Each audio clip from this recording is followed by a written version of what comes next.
I was born with a curiosity to explore the realms of darkness, to seek out the elusive shadows and question their existence, their never-ending convolution with the light. All things were born from this darkness. Fort Riley Hauntings, Fort Riley, Kansas. Fort Riley was built in 1853 and named after Major General Bennett C. Riley after he led the first military escort along the Santa Fe Trail. During the mid-19th century, early settlers began traveling westward to expand their ideals of freedom and to harvest the abundant resources this new frontier had to offer. This lustful need for expansion led to the mass exploration of the early colonists. This desire became known as Manifest Destiny and was the catalyst for the European domination of the United States and its natives. The idea was documented in a pamphlet written in 1776 that read, quote, "We have it in our power to begin the world over again. A situation similar to the present hath not happened since the days of Noah until now. The birthday of a new world is at hand." Unquote. To the Puritan colonists, this was a brave and exciting new world to explore and build upon. But to the natives, it meant the decimation of their people and the world around them. Major General Bennett C. Riley died of cancer on June 6, 1853, at the age of 65. On June 27, 1853, 21 days after his death, Fort Riley was named in his honor and served as a fort of protection for those traveling west. For 2 years, the fort saw an increase in population until an outbreak of cholera broke out at Fort Riley in July 1855. Within a few short days, 125 Fort Riley civilians were dead. Many of them had contracted the disease and were dead within 24 hours. While the fort struggled to both protect and quarantine, native tribes continued to attack. And then came the Civil War. Many of the soldiers stationed at Fort Riley were sent east to fight. Those that remained stood guard of the fort. Fort Riley Trolley Station. It was during this time that people began seeing the apparition of a woman who was believed to have died during the cholera outbreak. Susan Fox lived at Fort Riley with her stepfather and had just gotten engaged to John Price, a Fort Riley civilian, when the cholera outbreak hit. Both her fiancé and stepfather got called to a nearby town to help with the sick and dying, leaving Susan there alone. Within hours of their departure, Susan began feeling ill. After a few days, Susan's fiancé returned to Fort Riley and found that Susan had contracted cholera in their absence and had died alone in the house on August 30th, 1855. She was buried in what would have been her wedding dress on the property near the old trolley station. Since her death, she has been seen by many roaming the grounds she once called home. The night she was buried and many nights thereafter, Susan visited her fiancé, John Price. Price once told the priest, quote, "It was a difficult passage for her, and Susan came back to her old home several times, demanding to be let in." Unquote. In the weeks following her death, many people saw Fox wandering the fields behind the trolley station in her wedding dress. The haunting wails of a woman were heard coming from the field at night. They were terrifying and reported so frequently that the post commander used military funds to hire a priest to perform an exorcism. But the hauntings continued. The Post Cemetery. Another victim of the cholera outbreak at Fort Riley in 1855 was Cornelia Armistead. Cornelia was the second wife of Major Lewis A. Armistead. Overcome with grief, Armistead hired a stonemason to carve Cornelia's tombstone. The major was often seen mourning over his wife's gravesite while he waited for her headstone to be finished. After some time and still no word from the stonemason, Armistead went to check on the progress of the headstone, but found the stonemason dead atop her half-finished grave marker. The mason had also succumbed to cholera and died without ever finishing her headstone. After the start of the Civil War, the major resigned his commission to join the Confederates. Although Armistead died of an infection after being shot 3 times during the Battle of Gettysburg, his ghost has been seen weeping over the grave of his beloved Cornelia at Fort Riley's Post Cemetery since his death. The Stables. Throughout the years, many soldiers working the night shift have seen a spectral rider in uniform racing across the stables on his horse and disappearing into the night. The apparition is often accompanied by the sound of horse hooves galloping across the cobblestone. When construction of the stables began many years later, the skeletal remains of a man and a horse were found buried together in a ravine. Kaw River Nature and History Trail. The mournful song of a woman is often heard along the banks of the Kansas River near the old Kansas Territorial Capitol building. Her song brings an overwhelming sadness to all whom hear her. One man was walking along the trail when he heard her mournful voice echoing from the riverbank. Compelled to investigate, the man followed the voice to the edge of the water where he saw a dark, feminine figure pulling a flatboat across the river. As she reached the other side, she vanished. Many believe the woman is the ghost of a former slave owned by the ferryman. During the 1850s, the ferryman was known to use female slaves to pull the ferry across the river. Camp Funston. The construction of Camp Funston began on July 1, 1917, and was completed on December 1 that same year. As the United States was entering World War I, the need for temporary military housing became paramount. At capacity, Camp Funston held over 50,000 military trainees from all over the United States, but living conditions were less than ideal. The summers at Camp Funston were unbearably hot and miserable. The winters were freezing and barren, and the rest of the time, the camp was pelted by blinding dust storms and powerful winds. Along with civilian housing, Camp Funston also housed thousands of horses and mules, the culmination of which produced over 9 tons of manure each month. To dispose of the waste, military personnel was ordered to burn it. Many of those living at the camp often complained of the smell carried by the unforgiving Kansas wind. The sky was dark on the horizon on Saturday, March 9, 1918, as the men lit the mound of excrement on fire. As they stood there watching the flames, unable to escape the fumes of the blazing pyre, a violent gust of wind brought with it a storm of dust. As the dust storm collided with the burning ash of the manure, it turned the air foul with a toxic yellow haze that burned the skin and lungs. Those that witnessed it said the sun was dead black in Kansas that day. The toxic air was the beginning of the end for millions of people. The incident would be ground zero for the influenza outbreak of 1918 that was responsible for 17.4 million deaths worldwide. The mass casualties at Camp Funston, combined with the ending of World War I, meant that the camp was no longer of use. Almost overnight, Camp Funston became a ghost town. In the 1960s, a public works employee was repairing a downed electrical line during a snowstorm when he saw an armed soldier pacing back and forth as if on patrol. After repairing the electrical line, the worker decided to share his thermos of hot coffee with the soldier. As he neared the old gymnasium, he realized he was alone. There was no sign of a patrolling soldier, and even more perplexing, there were no footprints in the snow where the soldier had been.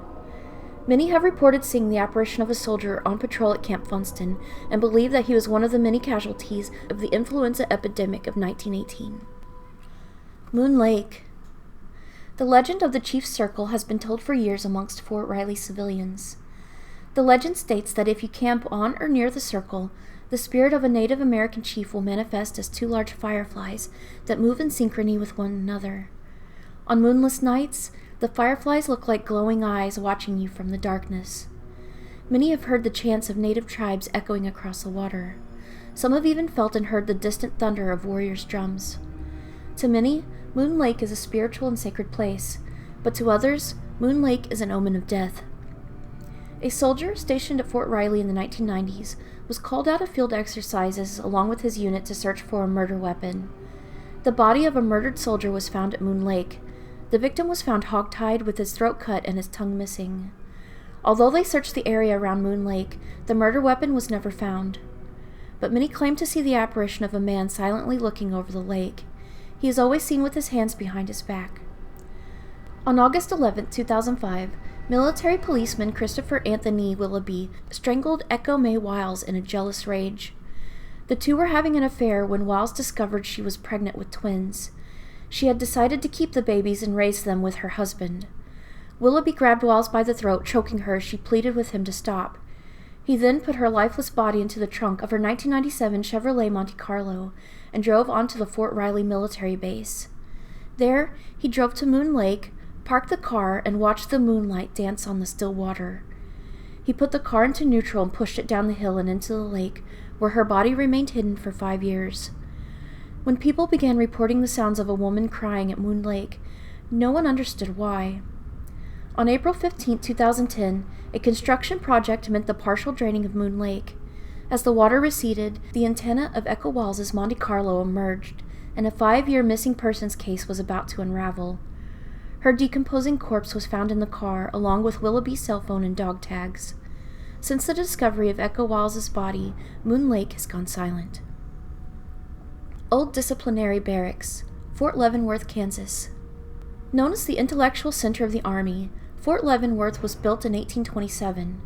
It served as a main hub for those traveling the Santa Fe and Oregon trails, and is the oldest settlement in Kansas. Considered the most historic military installation in the nation and responsible for the training of thousands of soldiers, Fort Leavenworth also houses the most dangerous military criminals in the country. Since 1945, 21 executions have taken place at the United States Disciplinary Barracks, all by hanging. 14 German World War I prisoners of war were hanged in the elevator shaft in 1945. Their screams are often heard echoing from the dark recess of the elevator shaft, even though it has long been abandoned. Some have heard conversations spoken in German in the halls near the elevator. After the end of World War I, the soldiers were never claimed by their country or their families, so they were executed and buried in the Fort Leavenworth Military Cemetery near the barracks. The cemetery holds the bodies of 298 people who were executed or died at the facility and were never claimed. Of these 298, 58 lie in unmarked graves. The restless spirits of those buried here are said to roam the cemetery and surrounding woods. There are 12 lookout towers strategically stationed along the outer walls of the disciplinary barracks. Shortly after construction of the wall was completed, an officer committed suicide in Tower Number 8. His body was found at the top of the guard tower with a shotgun wound to his face. Since his death, the tower has been boarded up and abandoned. Although decommissioned, guards patrolling the adjacent towers have often reported seeing movement inside Tower 8. The towers communicate with one another via telephone. One night, a guard working in Tower 7 received a call from Tower 8. Since it had long been abandoned and closed up, there was no way for anyone to get into Tower 8. But more disturbingly, Tower 8 didn't have its own phone line despite the phantom caller. The only sound on the other end of the line would be static. A guard was working late at night in Tower 7 when he heard pounding on the door. This usually indicated that another officer was coming to take over. However, there was only silence when the guard in Tower 7 asked the person on the other side of the door to say the password. The guard system was set up so that, when another guard came to relieve you of watch, they would have a password to gain entry into the tower. The only entrance into the towers was a secured metal door. After the guard was inside, the door was locked by the sergeant from the outside, locking the tower guard safely within. From there, the tower guard had to climb the stairs that led to a trapdoor in the floor of the towers. The banging persisted. The guard looked out the tower window but couldn't see anyone at the door despite the loud and persistent banging. So the guard called for backup. As he waited for backup, he heard a loud noise coming from the bottom of the tower. Then the banging stopped. The guard was suddenly stricken with fear as he heard loud footsteps running up the metal stairs toward the trapdoor. Someone had gained entry into the secured guard tower. As the military police approached the tower, a panicked call came over the radio. The guard was screaming and trying to hold down the trapdoor as something tried to make its way inside. The MPs could hear the banging on the trapdoor as the man pleaded for them to hurry. They ran as the screaming of the guard in Tower 7 intensified. His screams carried along the limestone walls of the barracks. When the sergeant unlocked the door to Tower 7, the banging suddenly stopped. Looking up the stairs, all they could see was an empty room. There was no one there. The only sound was the screaming of the guard in Tower 7. Shortly after the incident, the guard was relieved of his post and later discharged from the Army due to medical reasons. The National Cemetery, Fort Leavenworth, Kansas.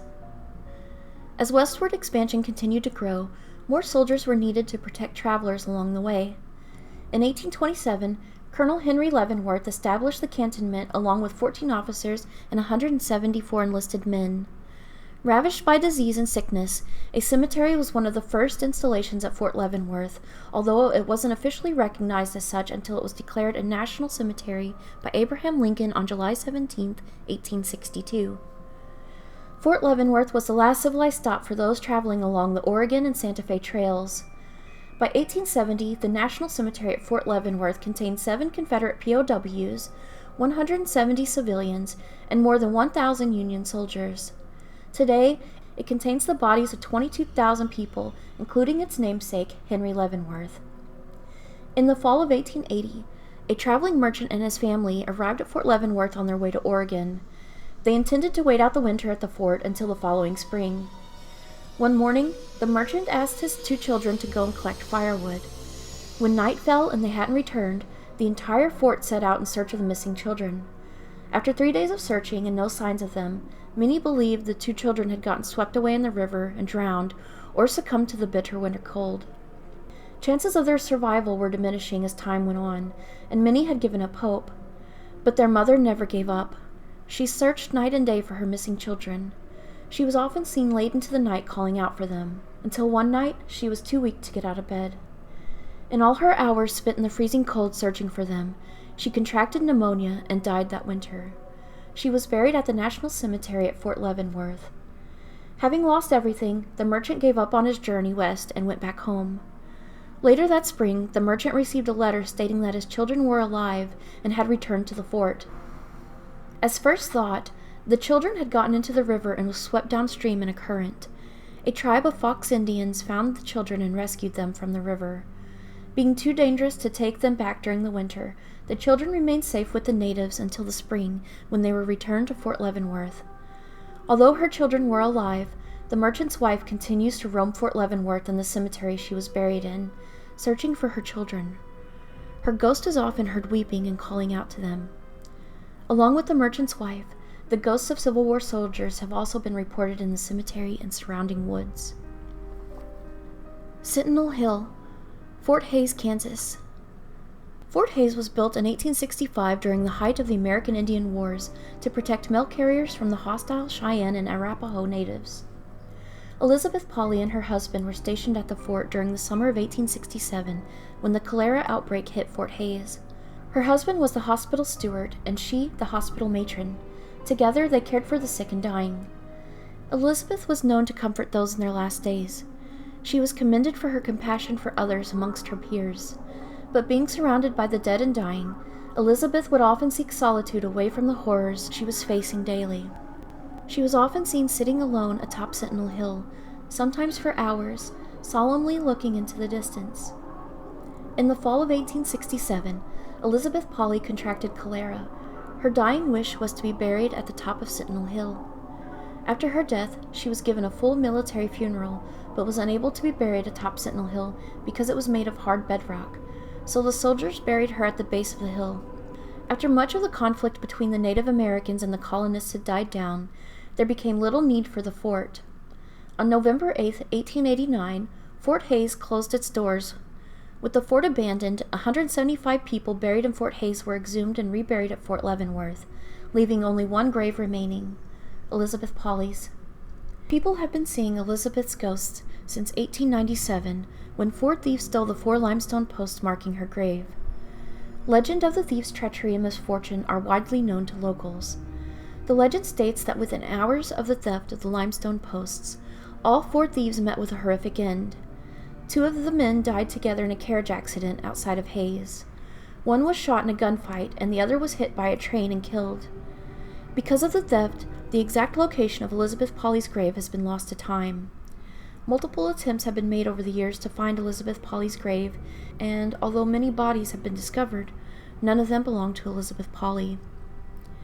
In 1917, a farmer named John Schmidt was working in the field when he noticed a woman in a blue dress walking across his farm toward Sentinel Hill.